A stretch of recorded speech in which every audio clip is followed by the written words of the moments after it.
Shalom. This is Shalomar from the Great Millstone Atlanta Camp.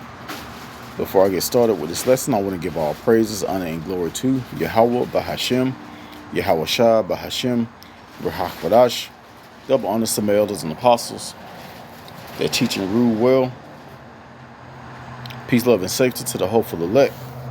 And I want to do this lesson centered around Wisdom of Solomon, chapter 3. But I'm gonna bounce around a little bit.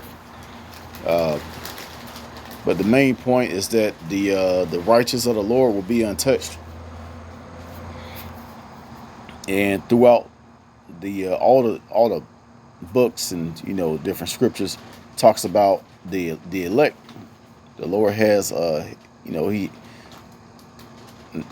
set aside special people. He have set aside an elect of his special people. So I want to start off with Luke chapter 22 and verse 30. Actually, verse 29, it says, "And I appointed unto you a kingdom, as my Father had appointed unto me, that ye may eat and drink at my table in my kingdom, and sit on 12 thrones, judging the 12 tribes of Israel."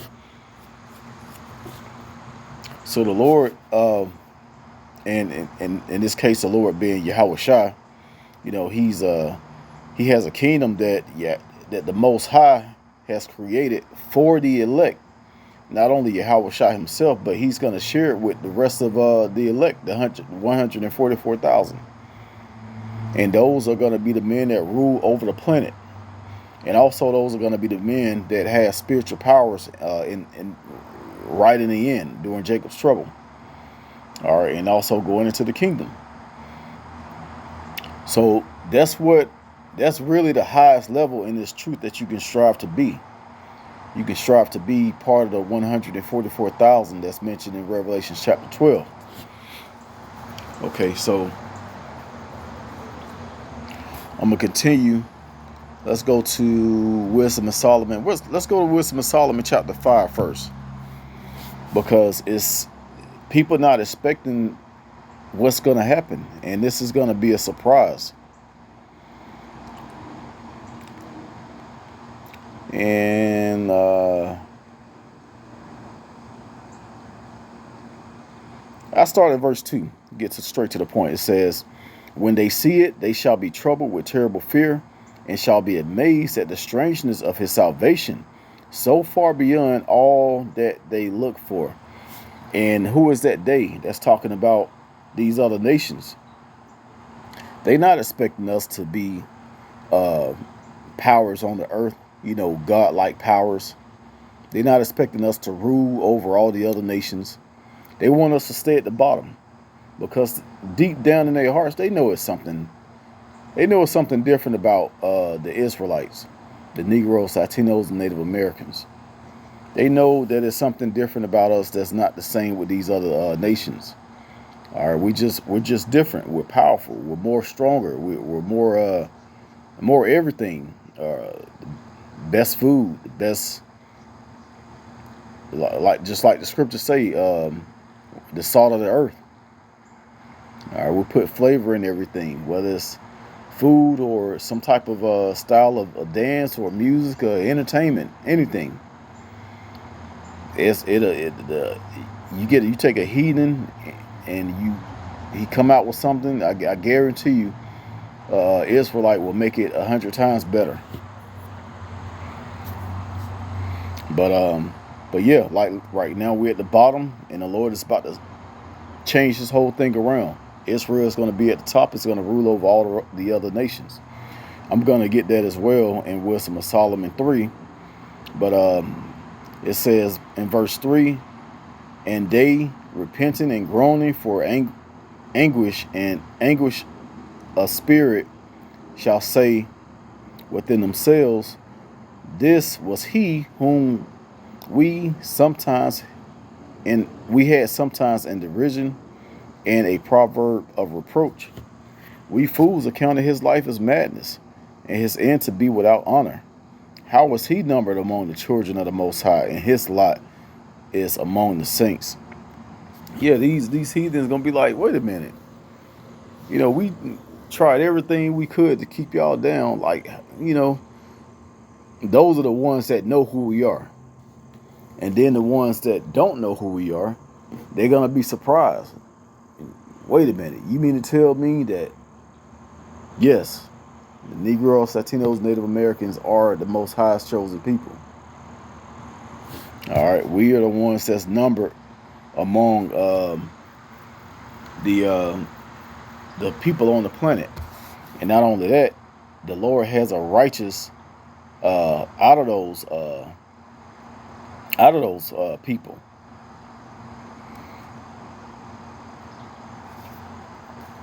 All right, so let's go over to 3, Wisdom of Solomon chapter 3.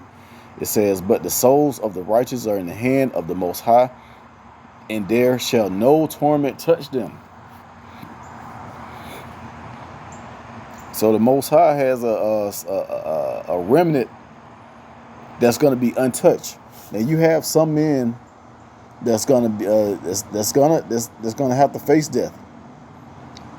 They're going to have to face death, but guess what? They're going to come right back when Yahushua returns. All right, the scriptures say the dead in Yahushua shall rise first. Roughly paraphrasing. So there's really nothing you can do against the elect. Even if the elect have to take an L as far as death, that the hope of the elect is still salvation. Even in death, you come right back. Let's jump to 2nd Ezra chapter 2, and I believe it's around verse 26.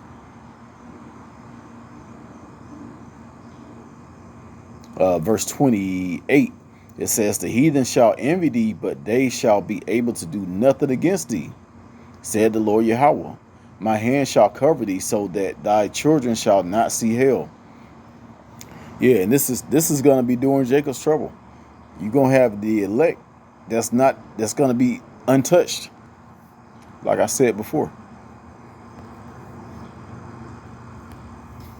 Once the Most High has you in his hands, there's really nothing no one can do.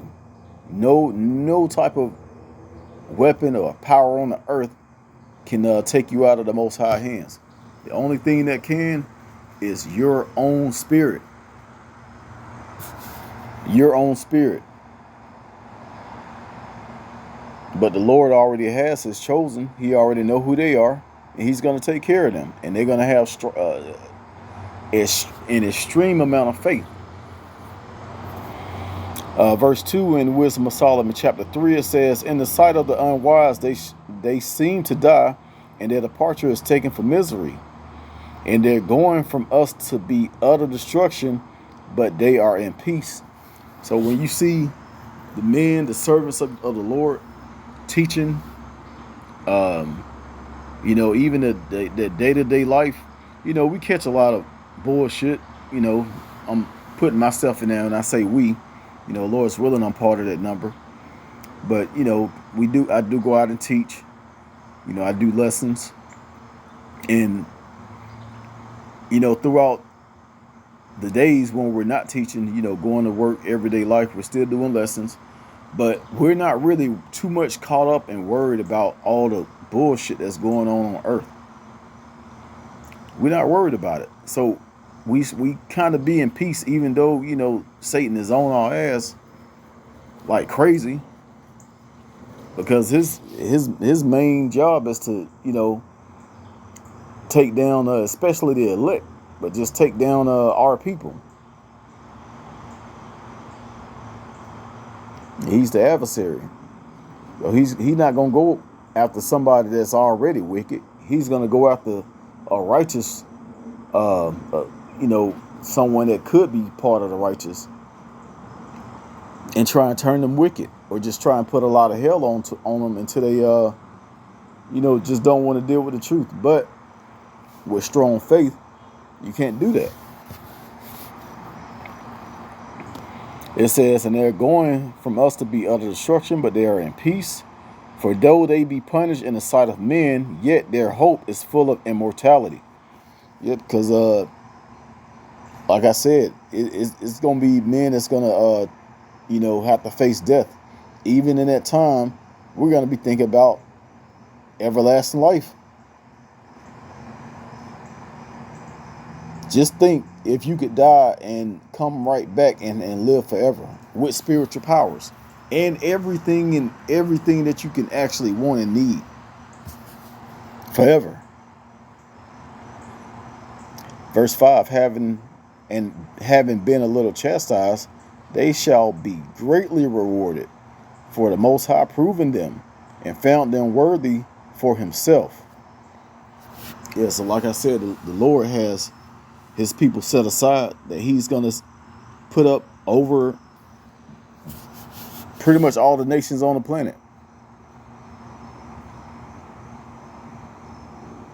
Now, all of Israel is going to live beautifully. It's going to live in the kingdom. It's going to have everlasting life. But you're going to have the men redeemed from this world that's on earth now. They're going to be part of that part of the Lord's army, the 144,000.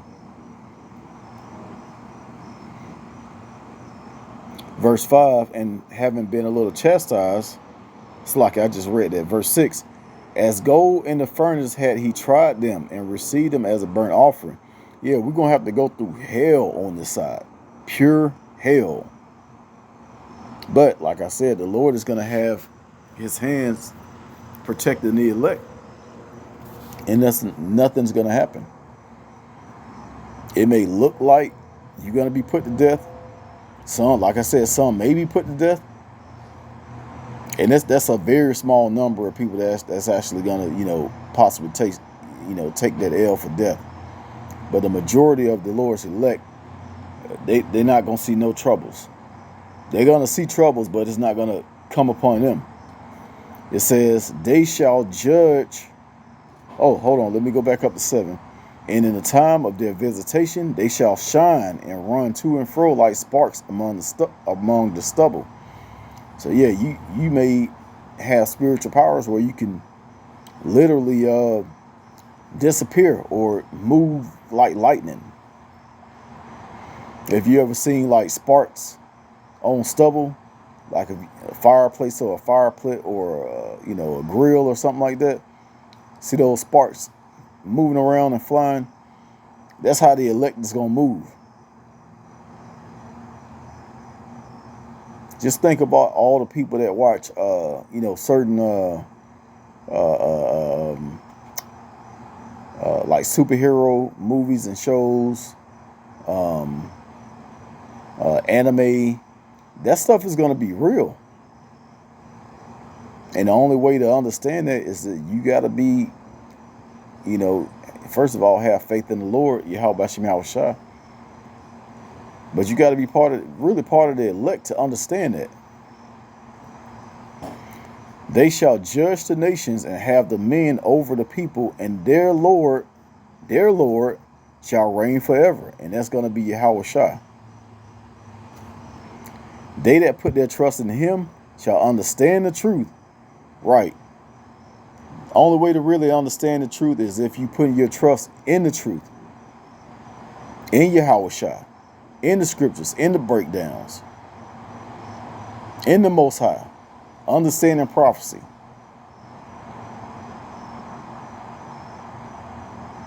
Not falling out.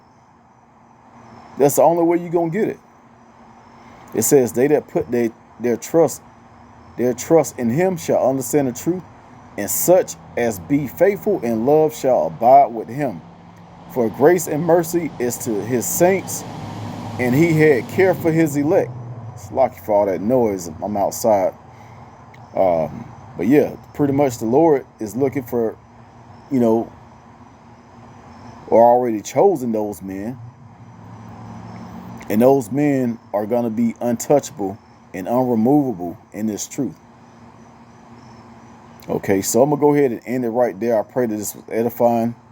Once again, I want to give all praises, honor, and glory to Yahweh, Bahashem, Yahushua, Bahashem, Rahakadash. Double honors to my elders and apostles, a great millstone that teach and rule well. Peace, love, and safety to the hopeful elect. Shalom.